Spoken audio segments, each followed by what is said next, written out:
No one should mention their university or relationship with Loyola Marymount University, the host university. This is a blind competition, so students as well will not be identifying their school here. Just for a few moments, we'll have some introductions across all of our judges, and then we'll lead into the competition. I'll share some more notes there, but I'll start things off with a brief introduction. This is I'm Jason West. This is my 7th year as a judge. Um, Always learn something new. I love participating in this year in, year out, especially so when it used to be in person, but I relocated. So now I'm on Zoom platform with you all here today. But it's a great learning experience for both students and more seasoned professionals alike. Professionally, I'm a qualitative researcher. I have a market research consulting firm. Say that's kind of like 70% of my bucket these days. I also teach at a university on the East Coast. Then, because there's always a little more time on my weekends, I'm in my 3rd year of a doctoral program. So I'll be wrapping that up by the end of 2026. So students, you're in good company. I'm a student as well. I know it goes into a lot of hard work and preparation. So I'll pass it off to Danielle, one of my judge peers here who's joining today. Okay. Hi, my name is Danielle King. This is my first time doing this, so if I don't cover what you want me to in the introduction, please let me know. I'm based in Hermosa Beach. I've been here for about a year and a half and have bounced between the West and East Coast a couple times. I have a chemical engineering degree and an MBA. Currently, I just recently started a company called Brewer Science. They're in semiconductor materials. And most of my background is in both semiconductor materials and semiconductor equipment. So the products that would go in the sub-fab and then would feed fab to make ultimately semiconductor chips.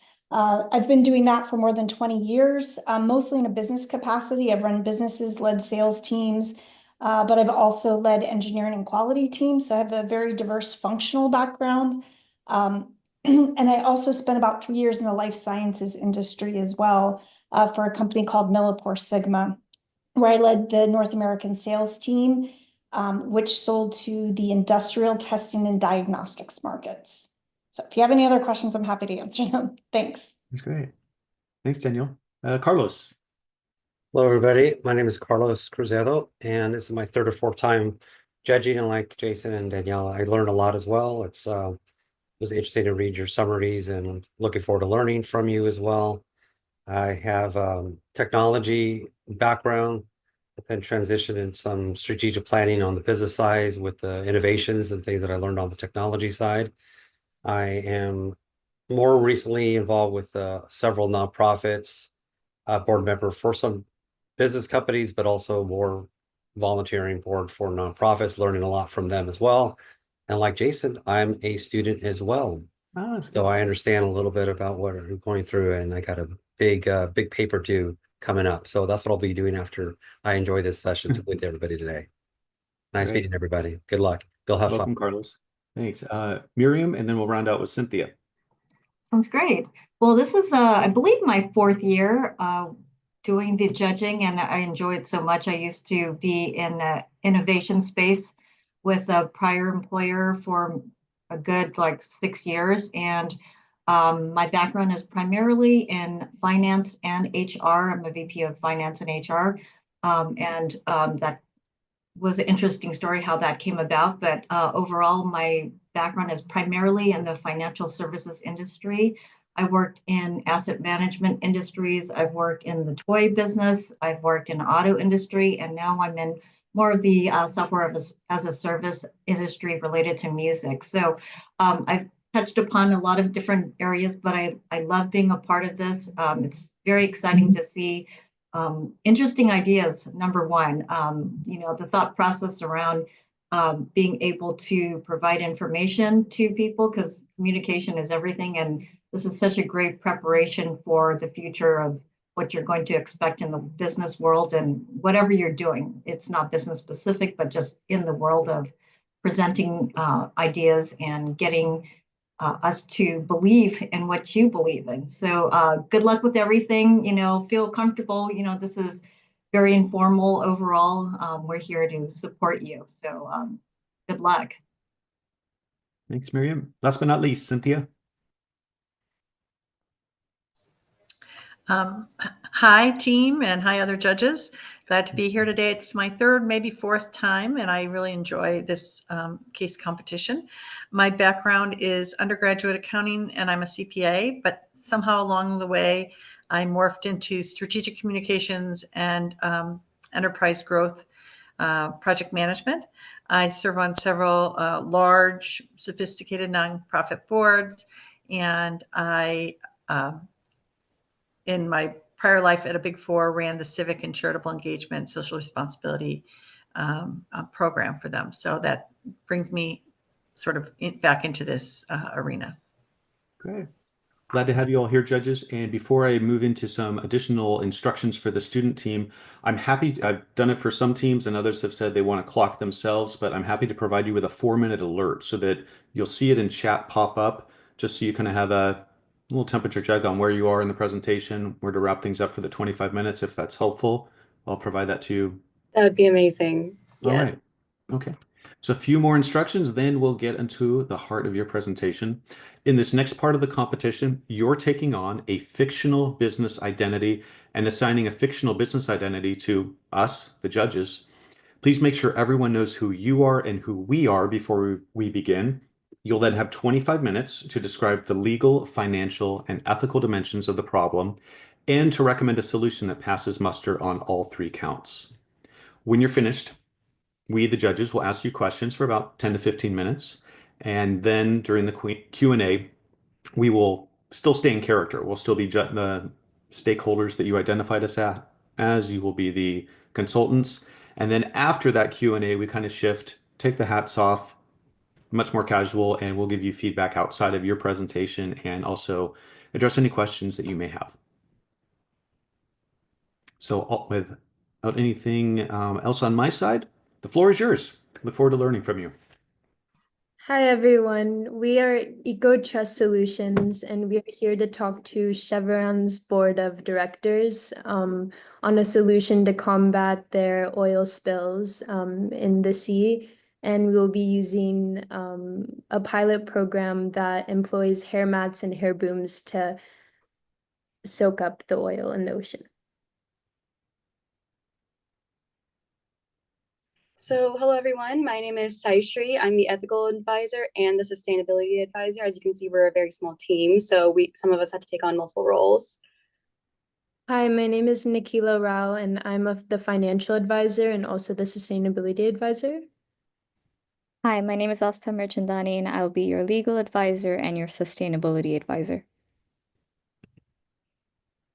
Okay, so to give some background on our issue, we wanted to start by talking about Chevron's oil spill crisis. So Chevron has been responsible for numerous oil spills over the past few decades, including major incidents in California, Louisiana, and even the Amazon rainforest. And in 2023 alone, the company reported 80 documented spills, releasing approximately 1,890 barrels of oil, and that's roughly 80,000 gallons in just 1 year. And one of the most serious consequences that came out of this was in Louisiana, where in 2025, a jury ordered Chevron to pay $740 million in damages for long-term environmental destruction to coastal wetlands. And this is due to their failure to clean up and restore land impacted by oil infrastructure left behind by Texaco, which Chevron had acquired. Yeah, these aren't isolated incidents. These spills have been happening for decades, and the damage adds up, not just environmentally, but legally and ethically as well. And yeah, the communities are left with polluted water, destroyed ecosystems, and years of health struggles. So the question is, how does Chevron respond to these spills? And one of the main methods they use is something called oil dispersants.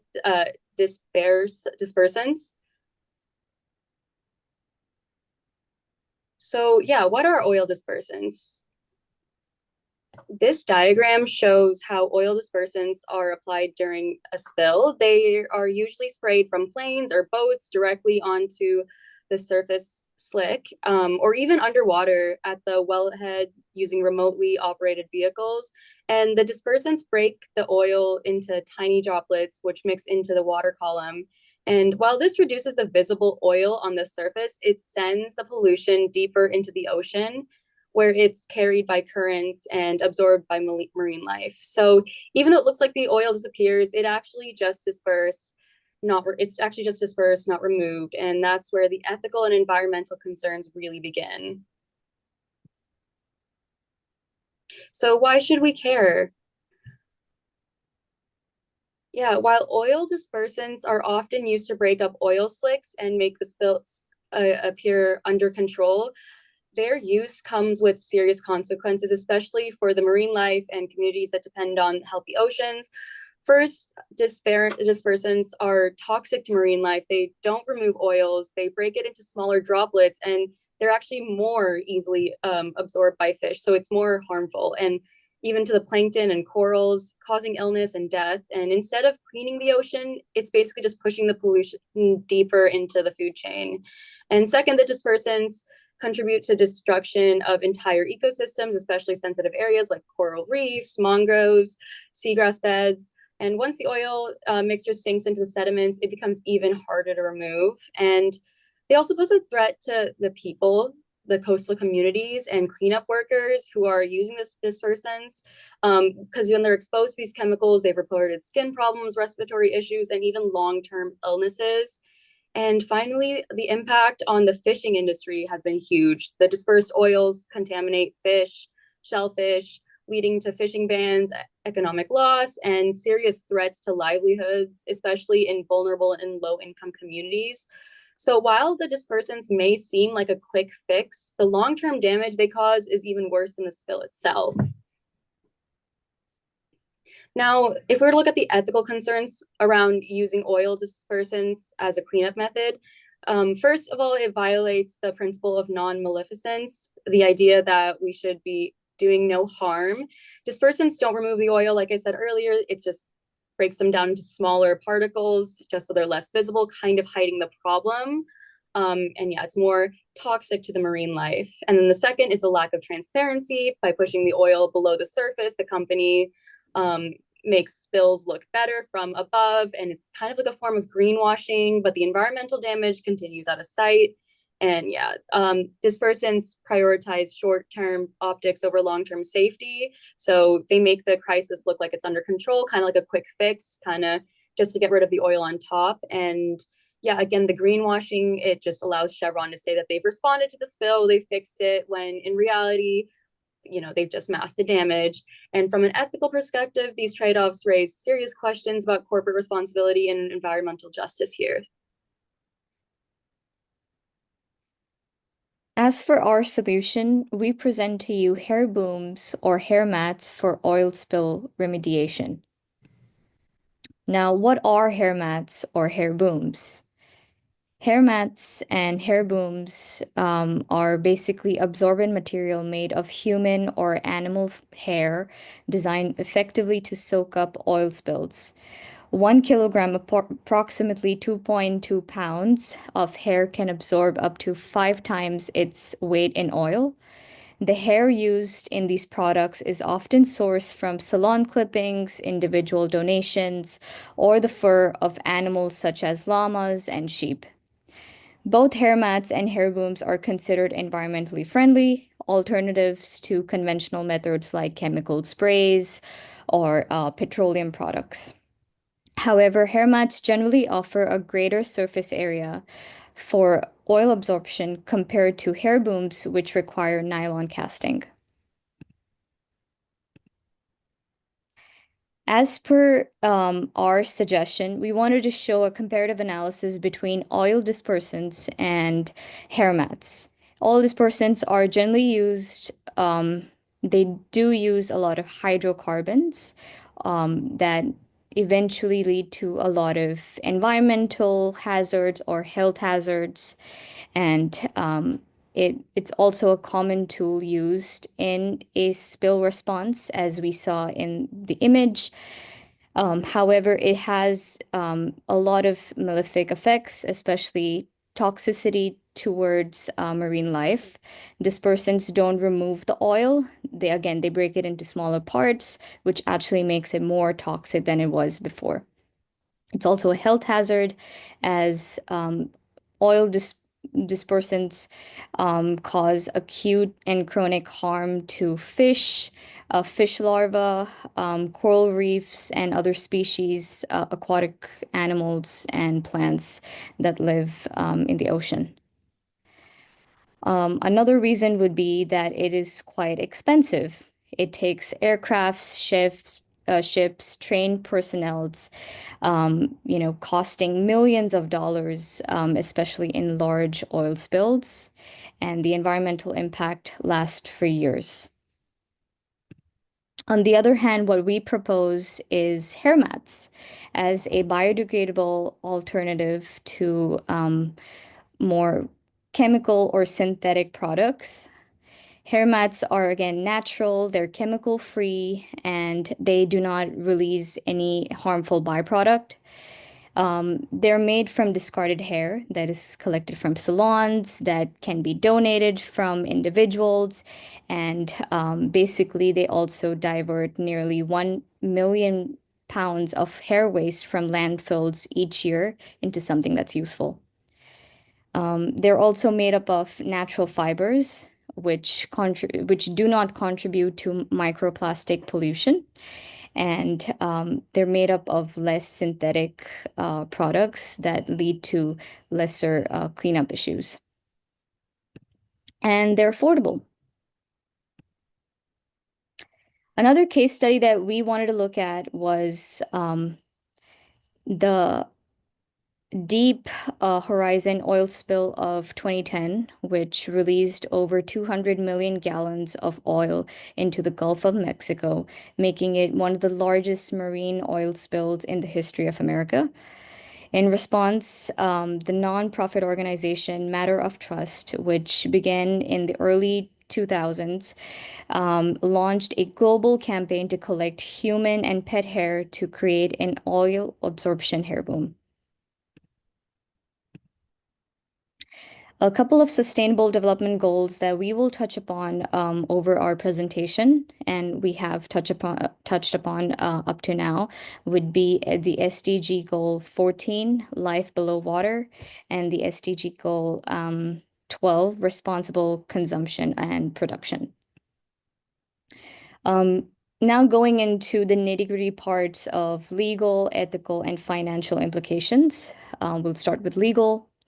The primary legal implications could be, again, there is no inherent legal violation of using hair booms or hair mats as an alternative to the oil depressants or petroleum products. However, if it's not properly treated, an act, Resource Conservation Recovery Act, could potentially lead to legal issues regarding the disposal of the hair waste. In spill response, hair mats also must comply with oil pollution acts, which require the best use of available technology. That means getting approval from agencies like the EPA or NOAA would be a key in terms of a large-scale deployment. Coming to other legalities that we can consider, again, mentioning the Oil Pollution Act and the CERCLA, the Superfund Law. We wanted to also explore an oil spill that took place in San Francisco in 2017 called the Cosco-Busan oil spill. Volunteers used their hair mats to clean up bunker fuels along the shorelines. Though it was not EPA approved at the time, they provided meaningful support where official methods fell short. And importantly, there were no legal consequences tied to their use. However, they tried to navigate along the legal landscape. Hair mats show us, the possible that sustainability also can meet innovation in a way, and they can transform waste into a powerful cleanup tool if done legally, and that can lead to safer oceans, safer communities, while also potentially not meeting any lawsuits. Yeah, so the ethical implications of our solution. Sorry, can you go to the next slide, please? Yeah. So yeah, let's talk about the ethics of how we're actually going to get the hair. So the good news is it's going to be entirely voluntary and sustainable. Hair for oil mats is usually gathered from salons, barbershops, pet groomers, and individuals who specifically donate that would otherwise just go straight away to the trash. And there's no exploitation, no buying or selling of hair from vulnerable communities like we sometimes see in the wig industry. This is about using what we already throw away and giving it a second life as a cleanup tool.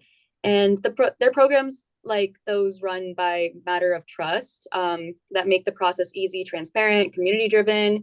In fact, it actually empowers people to take part in the environment protection in a really tangible way. So when we talk about ethical hair collection, we're talking about the process that's waste reducing, socially responsible, and environmentally impactful.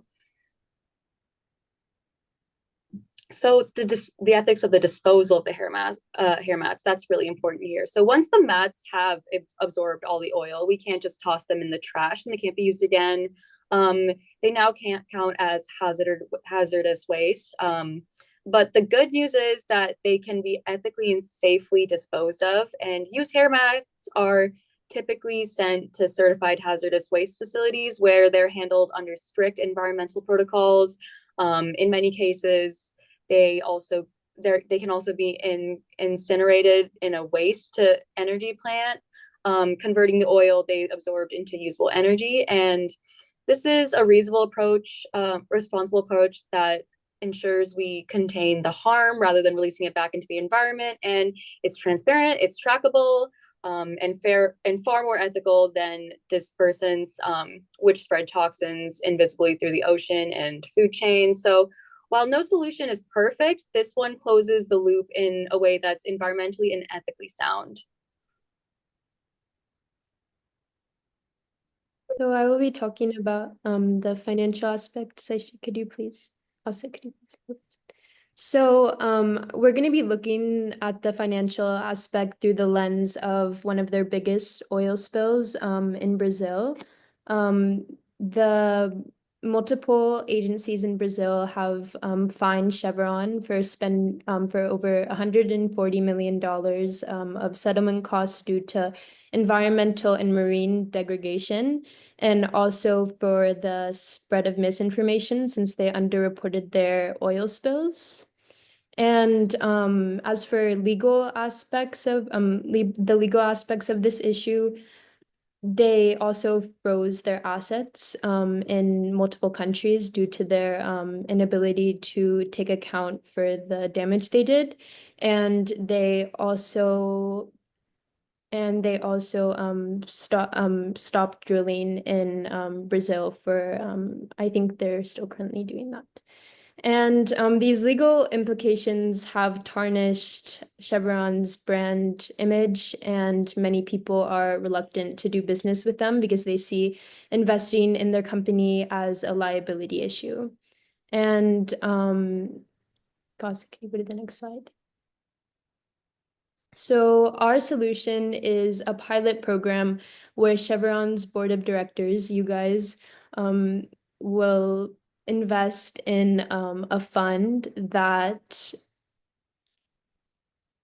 creates a solution for this crisis. Our first step will be to partner with Matter of Trust for Materials, and they are a hair donation website, and they also facilitate the aspects of the hair mats and hair booms.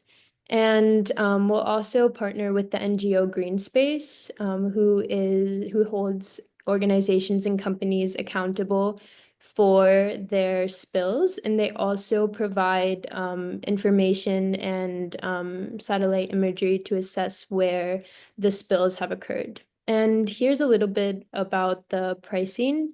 We calculated them based off of Chevron's spill in Brazil, which is 380,000 kilograms of oil.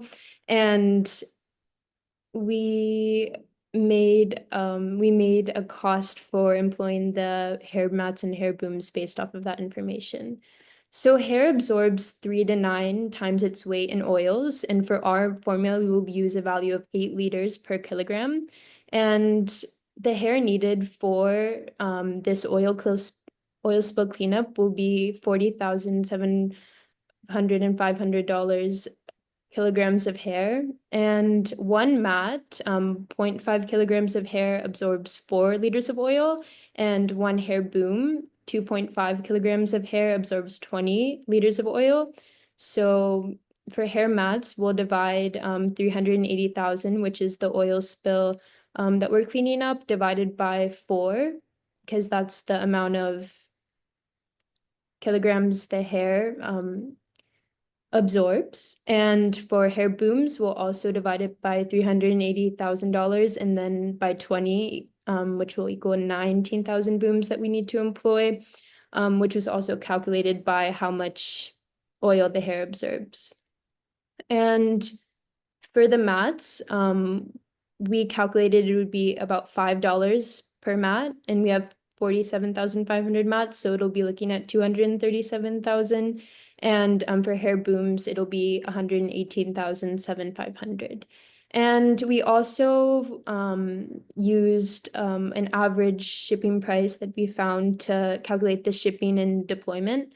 So the total cost of using hair for remediation is going to be 771,250. And we compared that to the total cost of using chemical dispersants for oil remediation, which is 1,521,000, and it's $4 per liter. And this solution is not only cost effective, but it'll also give Chevron's previous consumers more ability to trust them. And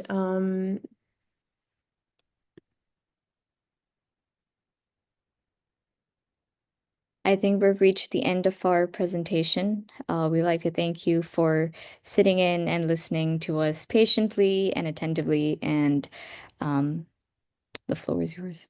Thank you. All right. Thank you, EcoTress Solutions. I'll have you stop screen sharing now, so we're going to bring it back into dialogue with my fellow board members at Chevron, and we'll have a chance to speak for about 10 to 15 minutes and ask some questions relevant to your presentation. My first one, I'll kick things off and kind of focus back to ethics, which is kind of a core focus for us these days at Chevron. When you think about what ethical transgressions are taking place and why it's a problem, funneling it down for us, if you will, what would you identify as that one positive ethical value or even values that your solution is advancing, if we were to take your recommendations and move forward? Yeah, I think like the one positive ethical solution is just the transparency of it. When you're actually cleaning up the oil instead of, just pushing it back down and hiding it. I think that's the biggest part here. And yeah, the transparency, to just follow the actual SDGs and ethically dispose of the waste and clean up after the spills, and just like keep the environment as clean and clear as possible. I think that's our biggest ethical priority. Obviously, that in itself leads to other things like protection of the marine life, just like the people around the area. It's safer for the people who are cleaning up the oil spills itself when they're not using the dispersants. So yeah, that's just the whole ethical part of it for us. And kind of a part two to that, if you will, when you think about the solutions that you presented to the board here, how do they go beyond just compliance to demonstrate ethical leadership or corporate integrity? I'm so sorry. Could you clarify that question for me? Sure. When you think about kind of the main solutions, the main recommendations Mhm. that you propose to us, are there ways that you think they're just going beyond compliance that really enable us as the board to demonstrate ethical leadership and ultimately our corporate integrity? You mean beyond just like the ethical properties of it? Yeah, yeah. When you think kind of macro level of just Yeah, not only the ethics, but everything that like the benefits. fell under your Yeah. recommendations. Mhm. I think first of all, something like this would be really, really popular from a marketing standpoint. As you know, it's the importance of sustainability is growing in households, especially with newer generations like Gen Z, like ourselves. Um, it's really, really important that the companies that we support and use are ethical and environmentally friendly. So to have to announce like the ethics of hair, like the hair collection drives and making the mats and stuff like that. I think, that's just a great way to spread a good name for Chevron, because as of the past few years, in terms of sustainability and ethics, it hasn't been so good, especially with the current lawsuit going on in Louisiana, with the $700 million lawsuit. It's pretty big, and it's very current. They're going through it right now. So I think, yeah, just to put a better name. Also with the hair donations, I think that's a great way to get consumers and customers involved with the brand and spread the name out a little bit. But yeah, I think that's like a really good way. You can even create like a good community around it too. Thank you for that. Yeah. Other board members, I know many of my board members here are, I mean, they're major stockholders in Chevron, so I know they have a vested interest here in kind of picking apart some of the arguments. Cynthia, Miriam.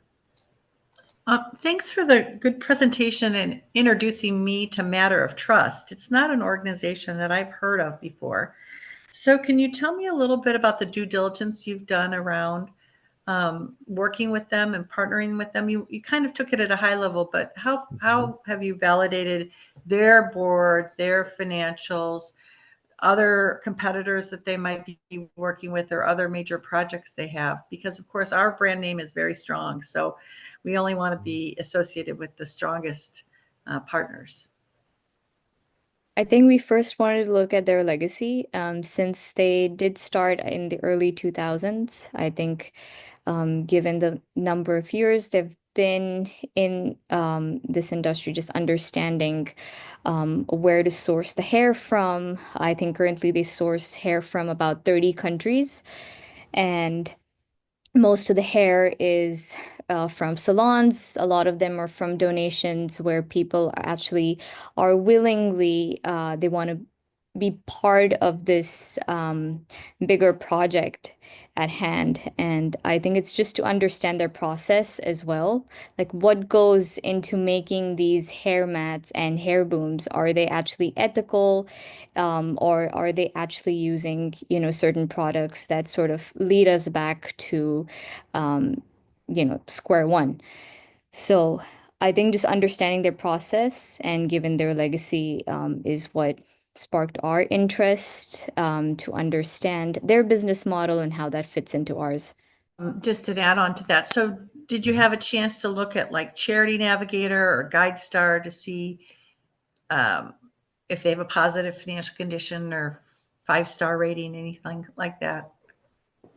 I don't think we looked at the financial situation. I think we just wanted to look at, the overall message and the overall business model that they were trying to portray. But I think that's something that we can look at next. Just following on with the questions about Matter of Trust, have they shown the ability to be able to manufacture and collect the volume and sustainably collect enough volume to handle the production of any of these hair mats, enough hair mats that would meet our needs? Yeah, absolutely. They have done projects before in the past, with the one in 2010. And yeah, they were the ones who organized that, and they've grown exponentially since then. They've grown quite a bit. And yeah, I think they absolutely do have the means to do it. I think the main thing for them is just getting the hair, which I think, in the partnership with Chevron, that would definitely make it a lot easier. Hello, I have a question. Thank you again for sharing a great presentation. And we definitely, as the board, want to consider your solution. Can you give us an idea? You laid out really well the different risks, the legal and other risks, and low, medium, high, which was very appreciated. How come, based on that, how come you think that more companies like ours haven't used this kind of solution that you're proposing so well? Really like to hear your insights into that. That's a really good question. I think, it might come off as weird to a lot of people.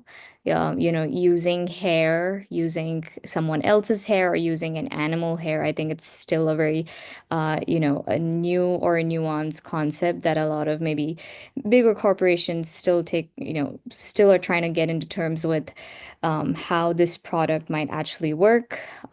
Is this just for show and tell, or do they actually have, those benefits that might even improve the company's image?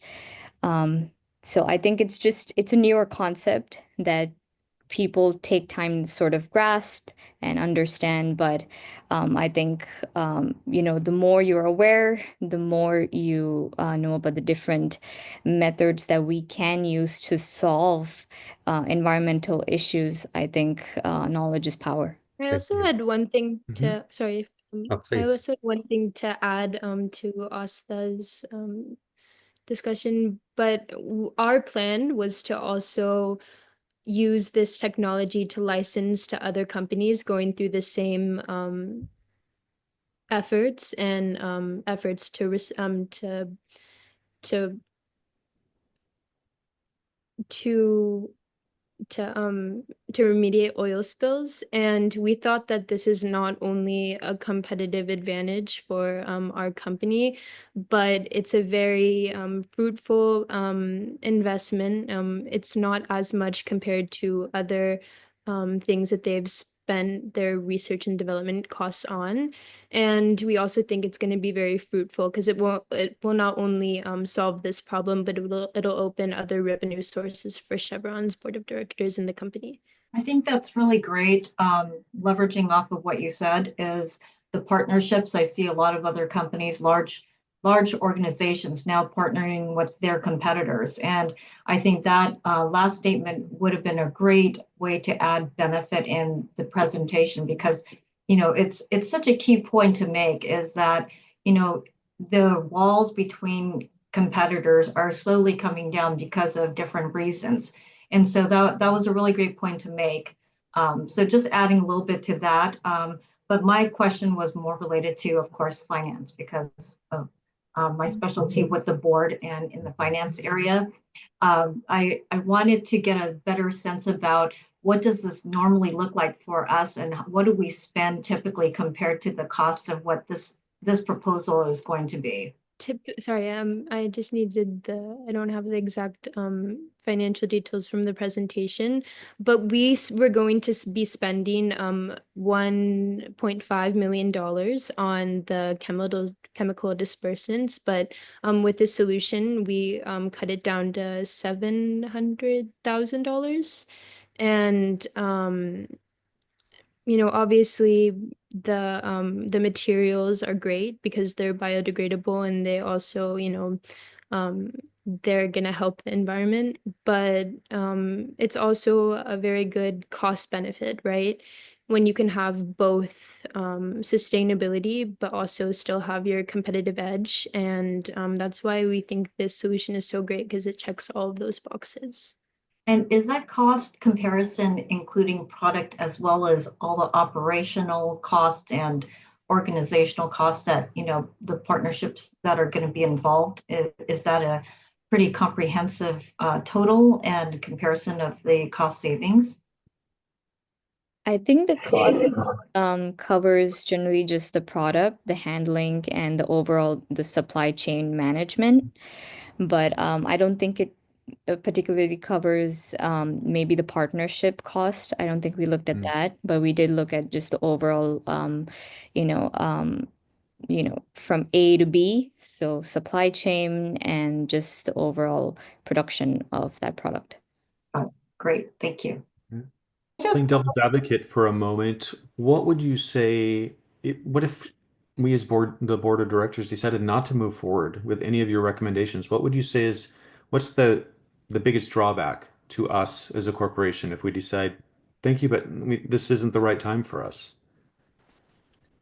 I think this is the best time for it, honestly, especially with the controversies right now, with the oil spills, especially today. I don't know if you've seen it on the news, but it's pretty recent, and with the spills in Louisiana, it's a lot of bad press, and I think this is a great way to, not only mitigate that bad press, but also, show change in the company, and show a little bit of a rebranding, and this is a great way to appeal to newer customers, especially the ones that are more focused on sustainability and ethics as a whole. So yeah, I absolutely think that this is the best time to go forward with it, especially with the controversies, because there were quite a bit when we searched it up, and there are a lot of recent ones. So I think,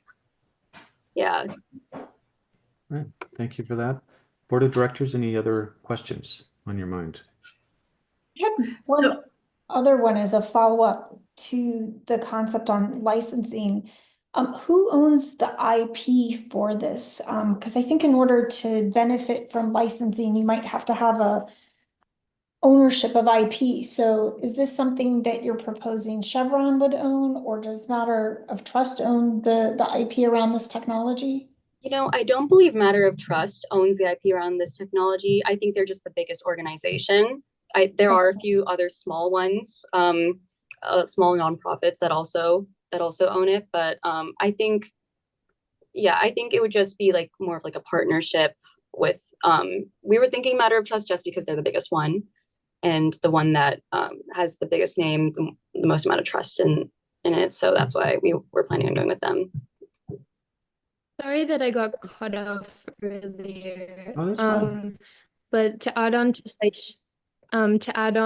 Saishri's point, we've also found that the costs are Chevron will be responsible for most of the costs, and we figured this because it's going to be the best in getting their brand reputation back, and to the extent of their spills, they need to be taking responsibility over this.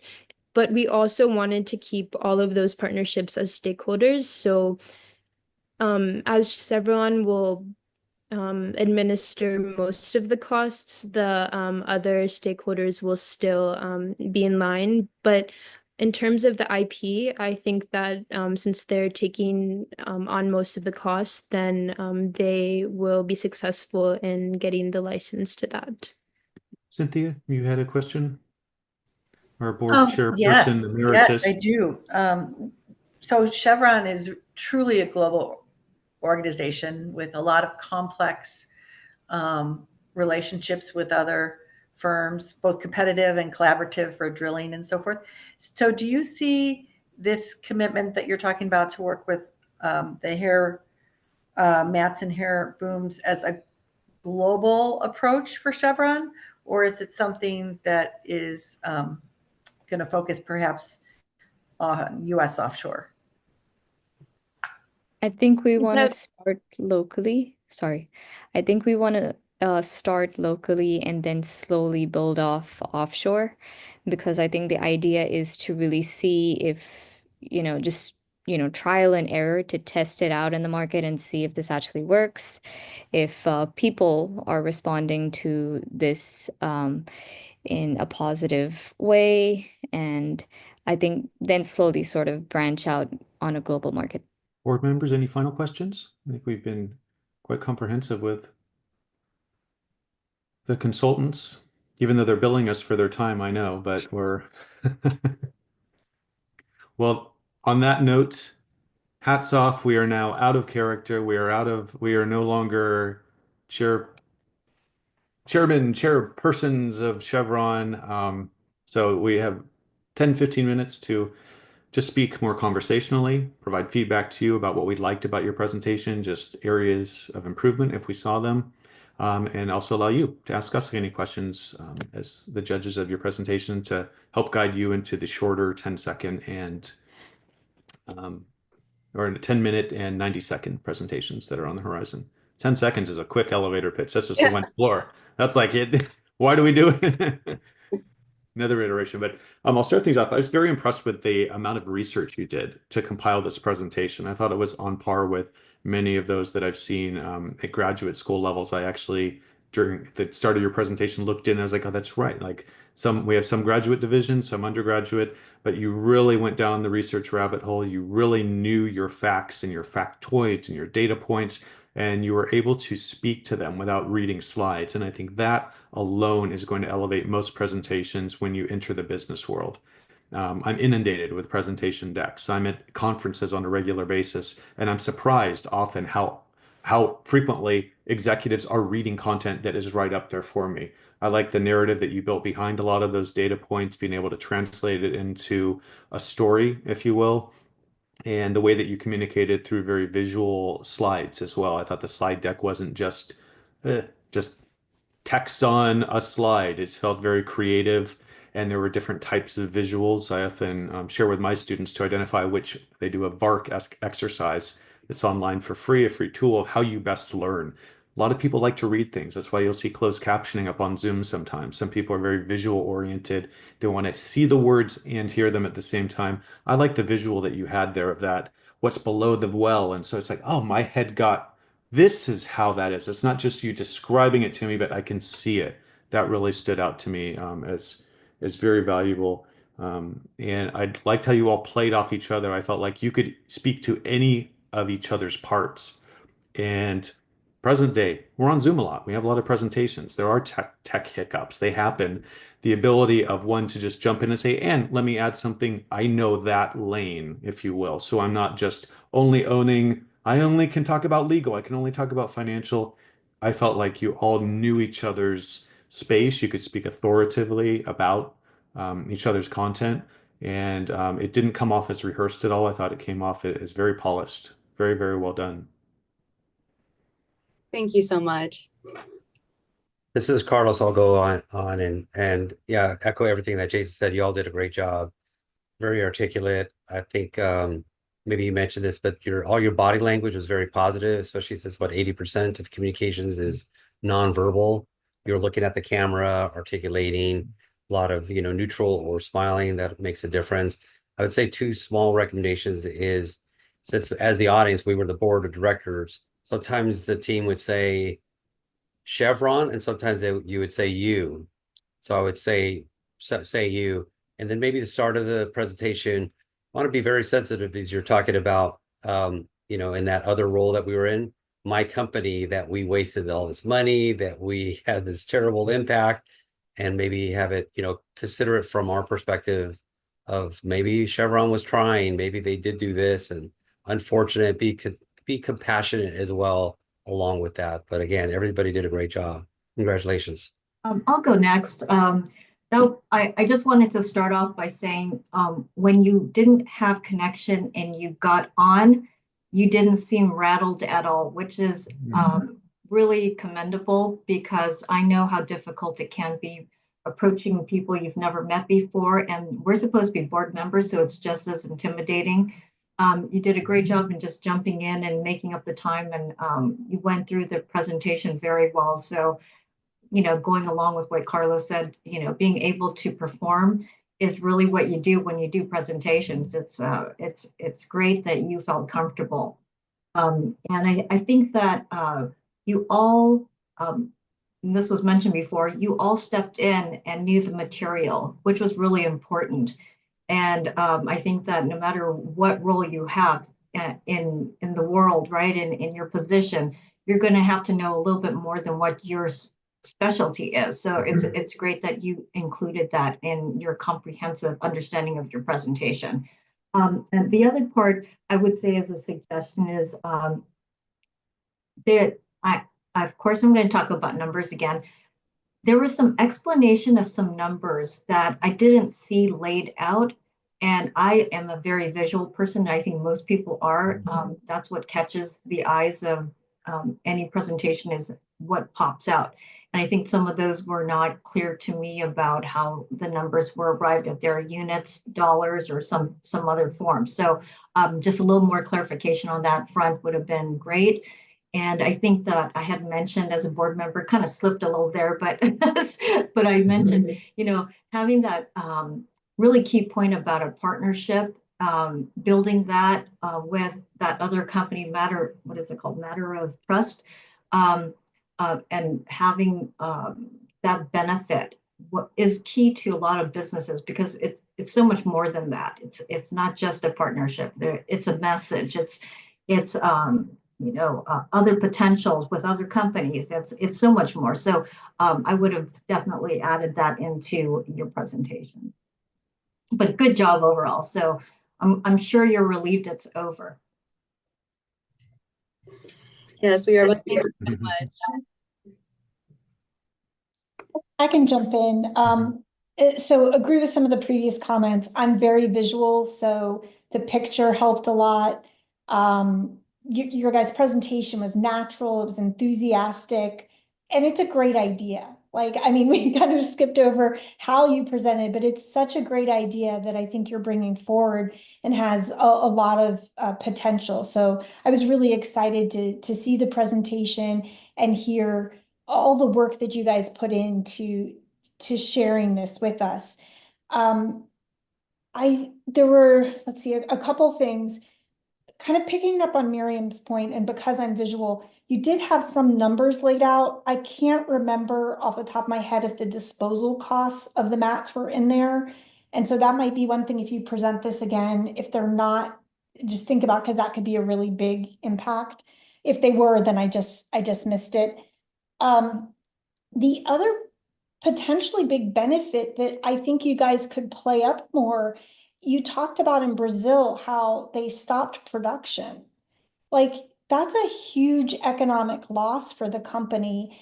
And I think that's something that board of directors would really, even though they may be well aware of that, but further emphasizing when they've had to stop production, that's just not the cost of remediation, but that's a lost opportunity cost on their business. And I think that's something that you guys could emphasize even more to make a stronger case. And then the last, I do this too, and I think I did just a few minutes ago, but saying I think a lot is something, it's just a spacer and something to be aware of and work on. I work on it as well. So great job. Thank you so much. I had a couple more suggestions too that I had written down. One of the slides had kilograms, and I thought just to be cognizant of the audience that you're speaking to, and if they're US based, even more impactful. I think it was a 47,500 kilograms, but to translate into 105,000 pounds of hair, so just that you're using the measurement and metrics of the country that you're presenting to. And I think that was the only, oh, and the transition slide between on the BP spill, I thought, just nitpicky, a visual that really maybe showed more of an animal that transitioned into that life underwater on your next slide, because there's so much, I mean, when I think of the BP spill, there's so much damage to life that occurred that it's just, I didn't quite know what was taking place in that visual of the gentleman leaning down, and if it was capturing something, or I just couldn't see. That was actually an example of one of the hair booms being. Okay. Yeah, Okay. yeah. Sorry if that wasn't clear. No, Yeah. just so even if that's part of the narrative of this is an example of, and then I knew what I was looking at, but I did appreciate all of the visuals in there. Thank you. Just to reinforce, I think your research and your science side was very, very strong. So you had me right away when you showed the visual of this is how it works, but this is the after effect. And here's this new product or this product that could be used more. that right away was a good hook. You got me in. The one thing I think that I believe that you could work on a little bit more is on the numbers overall. So the relationship between the numbers. So when you laid out the costs of the hair booms, it was like in hundreds of thousands of dollars. But I don't think there was a total, like this is equivalent to $1 million.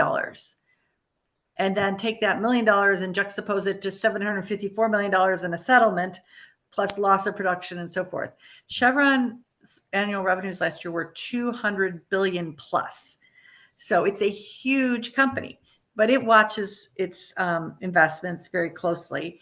But the relationship between the good idea and how to scale it is really important, because when BP got brought in, that was a scale situation, right? That was 200 million barrels of oil, and that was just so much bigger than the first stats. So just think about how you tell the story when numbers are involved, because the science is a wonderful, wonderful way to bring people in.